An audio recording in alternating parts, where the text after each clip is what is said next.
What up, motherfuckers? Holy shit. I'm exhausted.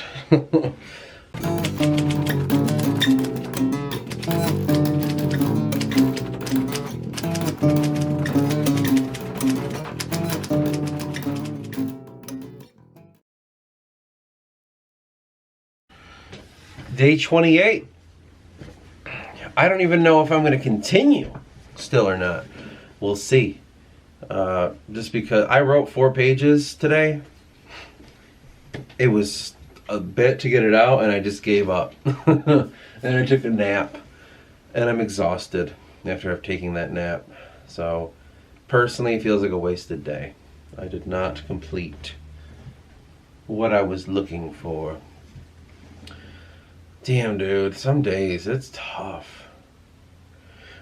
Yeah, so it's like, you know, I came in here, I woke up pretty fucking early. I've been up since, I don't know, maybe 5 something.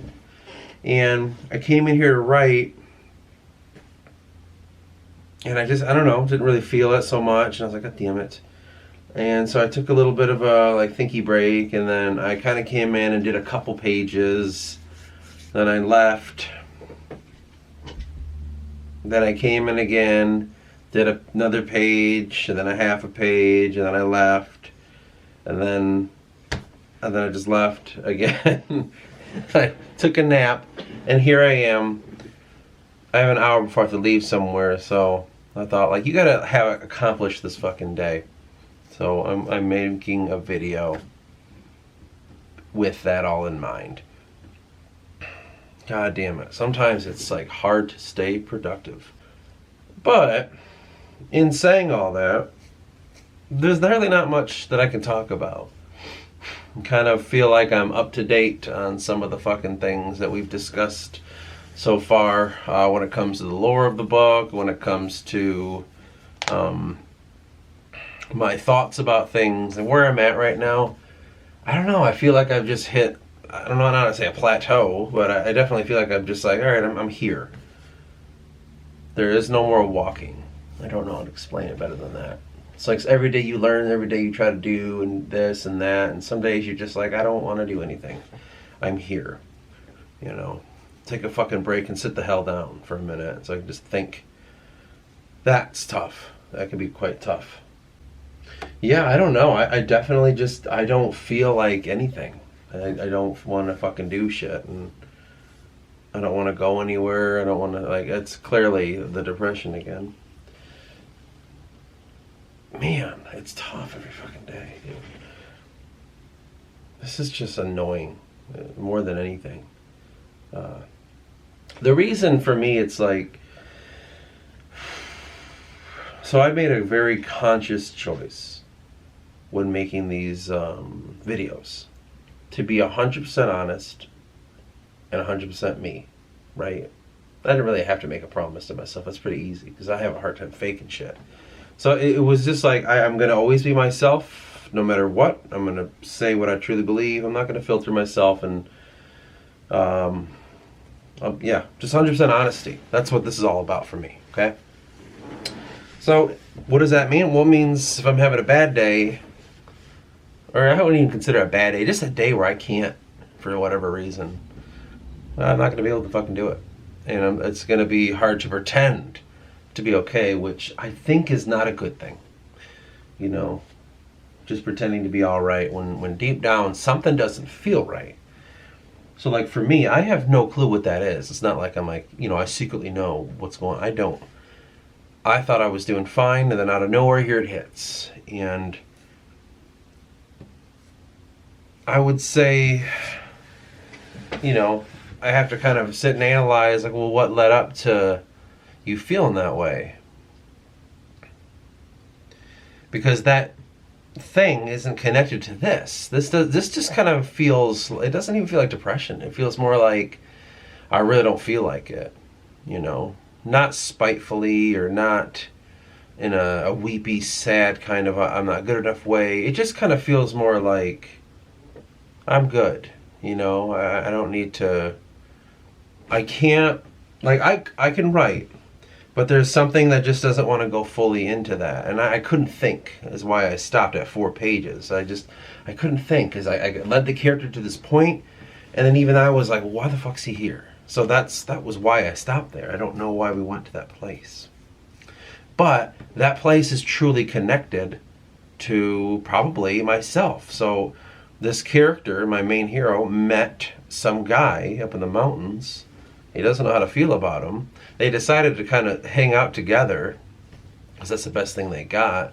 Eris can sense this guy's got maybe a dark past in a way of like maybe he might have been a slave on the run. I don't know.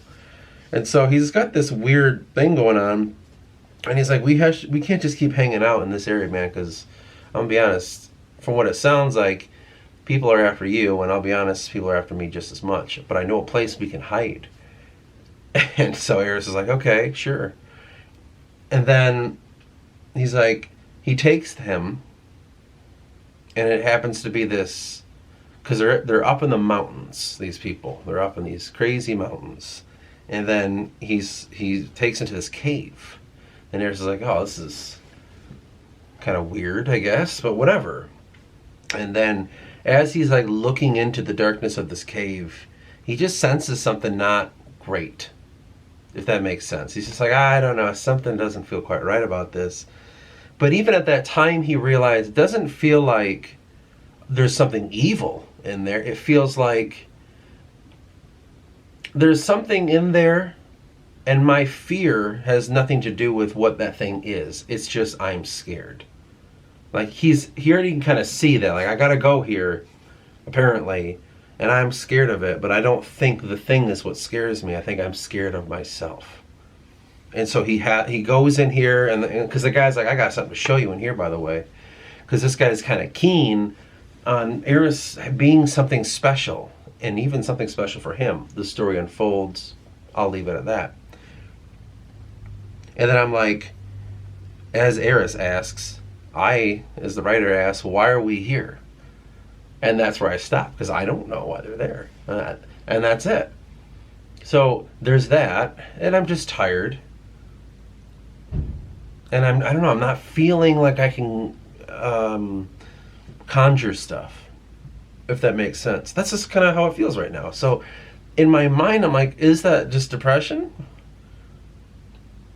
Or is it just like writer's block and you're just hanging out?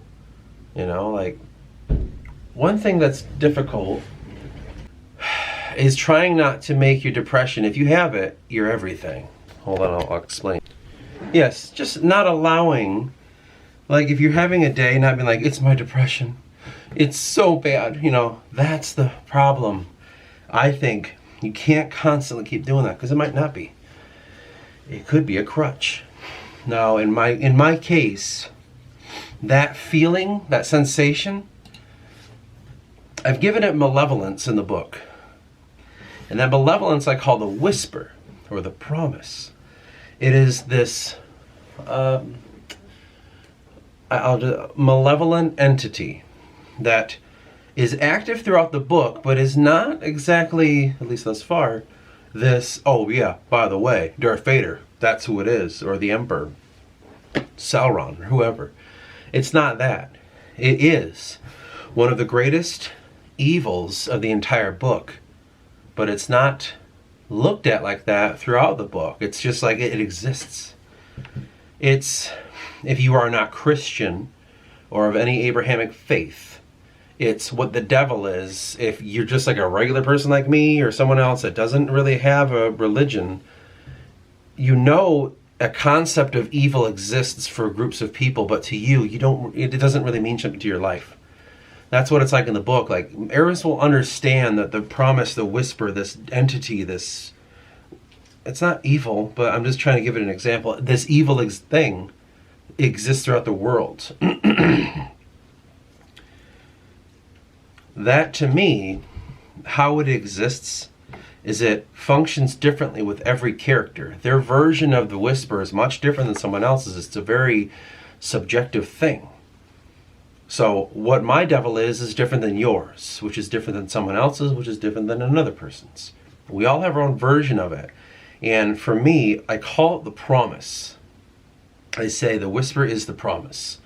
And the promise could be whatever the fuck it is that in your life, something outside of yourself can say to you, hey, I can give you this thing if you give part of yourself to me. And in my case, if I were to say, what is the whisper in simple words, it would be fear. And so when I say the whisper is fear, and he will give you something, whatever it is you need, you just have to give him a part of yourself. That to me is kind of the belief, the sensation, the idea of, if I give myself to fear, it will make me feel better. Because when we all act with our anxiety, or when we act with our depression, or our different mental states that are negative upon us, it makes us feel a little bit better. We think it's comfortable to be miserable and to commiserate with people and to bitch about how bad our lives are. Because it makes us feel, in the uncontrollingness, some sense of control. It's that moment where you snap, and because you were upset about something in your life, whether it's something that happened in your past, it's you taking that and using it in this moment, and now you're in a grocery store yelling at an employee because they didn't have beans. We know it has nothing to do with that, but that's the promise. I need you, if you want, I'll give you that thing you want. You want to feel better? Here it is. And so you act through your fears. That is the biggest thing, I think. And so in my life, when I feel kind of like this, down, and like, it doesn't necessarily feel down, I just feel blank, if that makes sense. Like I wasn't given the itinerary for the day. And my body's like, what am I doing? I don't know what to do. I try not to say like, oh, it's fear. It's the whisper. It's the darker side of myself, too busy wanting to be sad because he feels power in that sadness. I will not allow that. I cannot, because it just ruins aspects of what I'm trying to do here. And so, yes, today I wrote 4 pages, and look, I made a video. Look at that, I got it in with like 30 minutes to go. That's not that damn bad. So, what are you bitching about? You did the exact same thing. Maybe you wrote 2 less pages. Wow. Oh man, we better blow our brains out because we didn't write 2 more pages. That's the kind of stuff I'll have to tell myself. Like, you got to get over this stuff. You can't just sit here and dwell on it, you know? And earlier I didn't feel like I had anything to say. You don't always have to have something to say every fucking day. There is no like, yeah, I didn't make my YouTube video on my normal day. I'm probably going to get killed later because I made a mistake. I am not allowed to do that. Like, there is none of that. It doesn't exist. We live in a very luxurious world. It's the things that I have to remind myself. It's okay to take a nap. You know, it's okay. It's probably not like, you shouldn't always do it. You know, you shouldn't be that tired. Let's kind of analyze why we're so tired. But other than that, it's okay to have a down day. And there's joy in it. You just have to find it. Like this, for instance. Look what just came in the mail. What is it? I don't even know. Let's find out. Let's find out together. Is this an unboxing video? Is that what this is? I guess. I don't know. I'm not fucking planning on it, but something came in the mail. We have to discover what it is, don't we? You didn't need to throw that. Let's find out. Let's find the fuck out what's in the box. Ho ho ho! Books! That's what you're excited about? Dude, these are Harvard classics. And they're fucking some of the coolest goddamn books we could get. So, let's get them out and see what we have. Welcome to the unboxing video of books, apparently. Let's see who we have. Now, I want you to keep this in mind. You're watching a channel about a guy who's trying to get smarter. So, let's find out what we got. We have Plutarch. Okay, I've heard of this guy. These books are barely even used. I can hear it opening that when a book's new. Oh my god. So, Plutarch. Homer? No shit, dude. Dude. This is gonna be fucking sweet. These are like the works of these people, obviously. I don't know who this is. It says Cervantes. Cervantes? I don't know. We'll fucking find out, won't we? What else do we have here? Master Plots 1973 Annual McGill. Isn't this just like I don't know who that is. Some guy. What else? Edmund Burke. Sounds familiar, but I don't know who that is. Look how much we're gonna expand our knowledge. Isn't that kind of cool? Bunyan. Bunyan, Isaac Walton. Don't know. No clue. Collins to Fitzgerald. Well, I know who Fitzgerald is. This one's a little rougher in the corn. Interesting. He probably was in the beginning for some reason. Master Plots 1974 Annual McGill. Maybe that's the same one. I don't know. The 1001 Nights. Well, isn't that the Arabian Nights? Yeah. I've read the Arabian Nights actually some time back. It's such a crazy, like, it's a weird, like, I don't know, like the guy tells a story within a story, and inside that story another guy tells a story within a story, and then there's another story within a story within a story within a story, and you're just like, you go so deep into this goddamn thing, and you're just like, where's reality? It's crazy. American Historical Documents, sweet. Famous Prefaces. That's good to know. Emerson. I know who Emerson is. And lastly, we have Plato, Epictetus. Is that how you say it?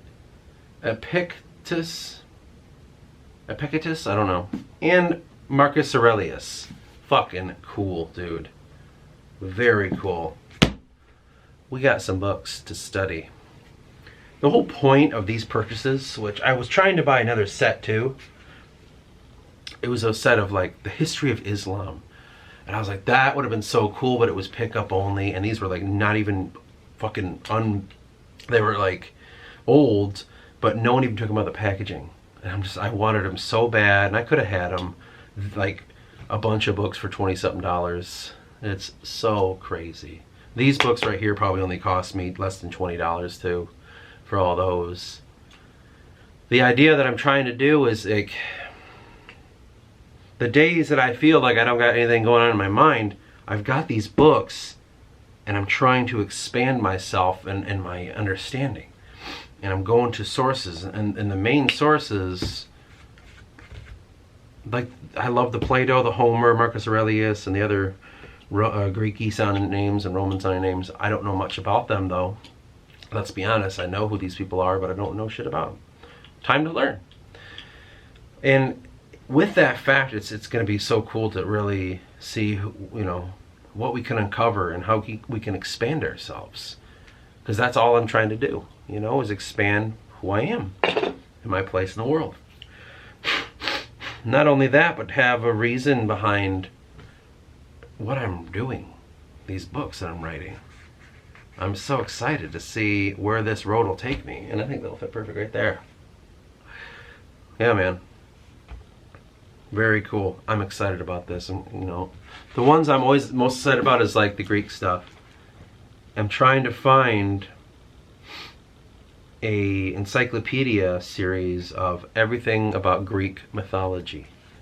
I want the most extensive, thorough, detailed explanation of every fucking aspect of how the Greek mythology, everything about it, all the stories, but also all the interpretations over the years. I want that so fucking bad. I am still searching for it. Because there are, I mean, it's very obvious if you look at some of my lore, once I fucking publish it, when it comes to the Titans and the Aeons and all that stuff. I was like, wow, you were obviously very heavily influenced by Greek mythology. And I say, yeah, I guess so. Because it just, you could really see parallels. And I'm like, even other like stories throughout time, like I'm reading Dante's the Divine Comedy, and as I'm reading it, to me, I'm like, this is about the forgotten king trapped in the other realm and trying to get out. The whole time I'm reading it, so I'm taking like notes, like, well, if this is going on, then that would be for my character and all that. Whatever I do for my books. I said before in the last video, always, this shit here, Anything I fucking read in here, I'm not taking it to be fancy at a party and going like, Les, yeah, so I know the meditations of Marcus Aurelius, and I can tell you what they are. I'm actually using this so I can say there might be a character in here that I could use. There might be a guy in here that I'm like, that's Vathia, Marcus Aurelius. It makes so much sense. And then, you know, that's it. I'm just trying to expand my mind and expand the book. So, fucking sweet, man. Anyway, 4 pages today. Tomorrow we will write again. And we will try. And if we fail, it's okay. We'll just try it again next week. But the more I write, the closer we get to the end of fucking book 2. And that already alone is more than I've ever done in my entire life. Like, check this out. This is the beginning of working on one character who plays a large role but in the shadows, so I don't need to give him a lot. This is the story of Eris. This is the story of one of the main antagonists. This is the story of the second protagonist. Altogether, we've written that much. It's not like we're not working. It's just, you know, some days you don't feel like you accomplish a lot. Some days you feel less than perfect. You know, you feel like you're a fuck up. You feel like you're not doing good enough. And you can really get dragged down by that. And I'm like saying to myself, no, we are not going to get dragged down by this. You are not the day that you feel. Just because you have a day that isn't the best doesn't mean that's you. You're that day. You can have depression from, and that's okay.